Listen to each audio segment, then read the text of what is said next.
बल्लभगढ़ गांव के सरपंच रामपाल आज बहुत ही खुश थे। उनकी इकलौती बेटी राधिका का विवाह हो रहा था, लेकिन राधिका इस विवाह से बिल्कुल भी खुश नहीं थी। वो खुश होती भी क्यों, उसके लिए गांव के एक से एक अमीर जमींदारों के रिश्ते आए थे, लेकिन उसके पिता ने उसका विवाह गांव के एक मामूली किसान श्याम के साथ तय कर दिया। श्याम एक सुंदर और नौजवान लड़का था, जो अपने खेतों में मेहनत करके फसल उगाता था। पहली नज़र में तो राधिका ने श्याम से शादी करने से मना कर दिया, लेकिन अपने पिता के लिए वह उससे शादी करने को राजी हो गई। राधिका भले ही स्वभाव से एक जिद्दी लड़की हो, लेकिन अपने पिता के लिए वह कुछ भी कर सकती थी। यह शादी भी उसके द्वारा अपने पिता को दिया हुआ एक तोहफा ही था।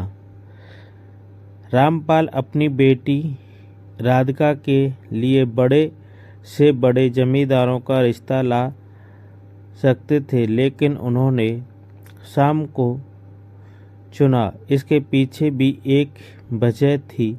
दरअसल एक दिन सरपंच रामपाल खेतों से जा रहे थे कि तभी कुछ गुंडों ने अचानक उन पर हमला कर दिया और उन्हें लूटने लगे। श्याम उस समय अपने खेतों में पानी लगा रहा था। तभी उसने देखा कि कुछ गुंडे एक बूढ़े व्यक्ति को पीट रहे हैं। वह तुरंत वहां आया और गुंडों को वहां से मारकर भगा दिया। रामपाल ने उसे अपनी मदद के बदले कुछ पैसों की पेशकश की, लेकिन शाम में ये कहकर पैसे लेने से मना कर दिया कि अगर आज मैं आपकी मदद के बदले ये पैसे ले लेता हूँ तो मेरा ज़मीर मुझे कभी माफ़ नहीं कर पाएगा। श्याम की इस बात ने सरपंच का दिल जीत लिया। वे रोज श्याम को खेतों में मेहनत करता देखते उन्हें पता था कि श्याम की खुददारी उसे कभी भी किसी के आगे झुकने नहीं देगी। उसकी इसी खासियत की वजह से उन्होंने अपनी बेटी का हाथ श्याम के हाथों में देने का फैसला किया। जैसे तैसे शादी संपन्न हुई। श्याम राधिका को लेकर अपने घर आ गया। श्याम का घर राधिका के घर के मुकाबले काफ़ी छोटा था। उसके पिता के घर में 5 कमरे थे, जहां 2 नौकर हमेशा उसके आगे पीछे घूमते रहते थे, लेकिन यहाँ एक कमरे और रसोई वाले घर में राधिका का गुजारा करना राधा मुश्किल था। राधिका यह सब सोच ही रही थी। इतने में श्याम वहाँ आया और राधिका से बोला, मैं जानता हूँ ये रिश्ता तुम्हारे लिए अचानक आया है, लेकिन मैं तुम्हें वक्त दूंगा। जब तक तुम खुद मुझे स्वीकार न करो, मैं तुम्हारा इंतजार करूंगा। श्याम की इस बात से राधिका के दिल में एक कोमल एहसास जागा। दिन बीतते हुए गए। श्याम की सच्चाई और उसकी मेहनत और लगन राधिका का दिन जीतने में कायम हो रही थी। श्याम राधिका को कोई कमी नहीं होने देता। राधिका खाना बनाने में थोड़ी कच्ची थी, तो श्याम अक्सर खाना बनाने में उसका हाथ बटाया करता था। खेतों में काम करके आने के बाद राधिका को उसके पिता से भी मिलवाने ले जाया करता था, ताकि वह अपने पिता के स्वास्थ्य की चिंता न करें।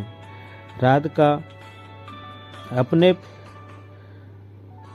पिता को अपने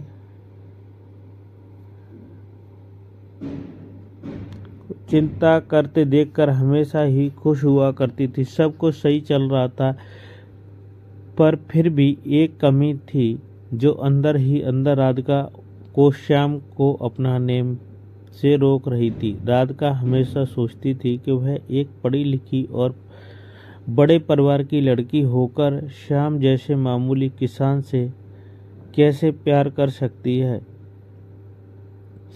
एक दिन राधिका के घर की सफाई कर रही थी,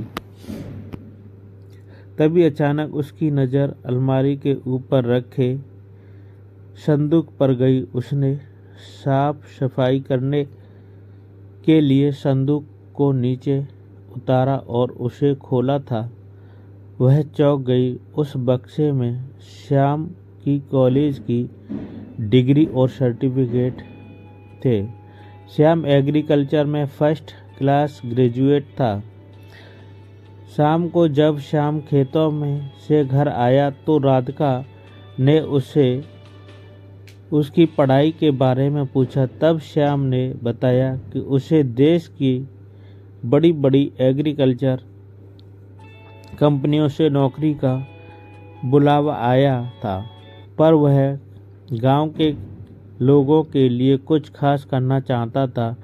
इसलिए वह खेती करता था ताकि वह उसकी बारीकियों को समझ सके और उसमें सुधार कर सके। श्याम की बात सुनकर राधिका को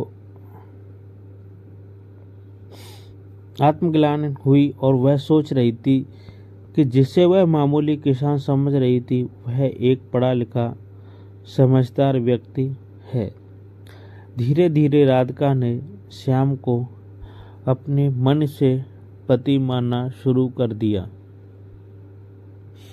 कुछ दिनों बाद श्याम की मेहनत भी रंग लाई। उसने किसानों के लिए कुछ ऐसे आधुनिक औजार बनाए जिसने उनके काम और मेहनत को कम करके पैदावार बढ़ाने में मदद की। राधिका और श्याम भी अपनी खुशहाल दंपति की तरह जीवन जीने लगे। राधिका अब समझ चुकी है कभी कभी जो रिश्ते हमें थोपे गए लगते हैं वही हमारे दिल की सबसे खूबसूरत कहानी बन जाते हैं।